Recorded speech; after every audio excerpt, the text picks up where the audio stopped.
मित्रों नमस्कार।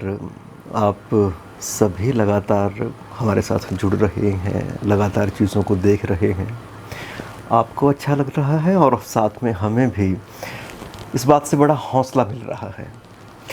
अभी हमारे जो भारतीय दर्शन हैं, उनके ऊपर विस्तृत व्याख्यान गुरुजी के हुए हैं। उसके बाद अब हमने रामचरितमानस के ऊपर जो लेक्चर्स हैं, वो सुनने शुरू किए हैं। तो अभी तक हमने रामचरितमानस जी का जो महत्व है उसके विषय में जानकारी प्राप्त की। उसके जो दार्शनिक आधार हैं उनके ऊपर चर्चा हुई। जो रामचरितमानस के अंदर 4 तरह के घाटों का वर्णन है कि किस तरह से सब तरह के लोग अपनी साझा मुक्ति पा सकते हैं इस महान ग्रंथ के ज़रिए, उसको जाना। और उसके बाद फिर हमने कथा में एक प्रवेश किया और फिर ज़िक्र आता है कि किस तरह से पार्वती जी अपनी जिज्ञासा शंकर जी के सामने रखती हैं और फिर ये कथा आगे बढ़ती है। इस पूरे प्रकरण में मित्रों मेरा आपसे यही बात करने का मकसद है कि आपको बता सकूं कि एक तो वो है जो रामायण की, रामचरितमानस की कहानी है जो सामने साक्षात हमें दिखती है। एक वो है जो उस कहानी के परे की कहानी है। बहुत सारी चीज़ें ऐसी हैं जो इशारों में, संकेतों में कही जाती हैं। उसके पीछे कुछ धार्मिक, सामाजिक, ऐतिहासिक बहुत तरह के कारण होते हैं।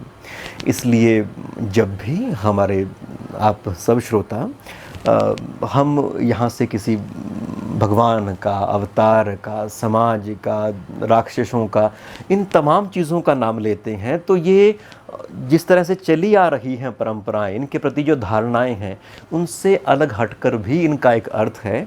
तो मैं इस पूरी जो बातचीत है इसको ऐसे ही ग्रहण करता हूँ। और जो बाकी के हमारे दोस्त हैं इन चीज़ों को जस का तस ग्रहण करना चाहें, उनके लिए अपनी आज़ादी है। पर जो दूसरे लोग जो अधिक तार्किक होके और दूसरी तरह से समसामयिक होकर चीज़ों को समझना चाहें, तो उनके नाम मेरा इतना ही कहना है कि चीज़ों को जो सामने दिख रही हैं उनके परे भी जो उनके अर्थ हैं, उनका जो महत्व है, उसके हिसाब से देखें, उनको समझें। तब पता चलेगा कि इस ग्रंथ की महिमा तभी कहा गया है कि इस लोक में और परलोक में सब जगह पर समाहित है।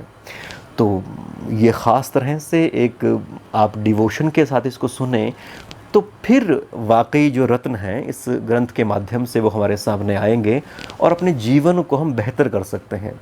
आप फिर चाहे साहित्य के विद्यार्थी हों, आम व्यक्ति हों, या फिर धार्मिक और दार्शनिक आपकी अभिरुचियां हों, सब तरह से आपकी जिज्ञासाएं शांत होंगी, उनमें वृद्धि होगी। ऐसा मेरा अब तक का अनुभव रहा है। और बस यही थी बातें जो कुछ आपसे मेरा करने को मन था। अब एक बार फिर से आपके और गुरुजी के बीच में से मैं हटता हूँ और हमारी जो श्री रामचरितमानस जी की कथा है उसको हम आगे सुनना शुरू करते हैं। नमस्कार।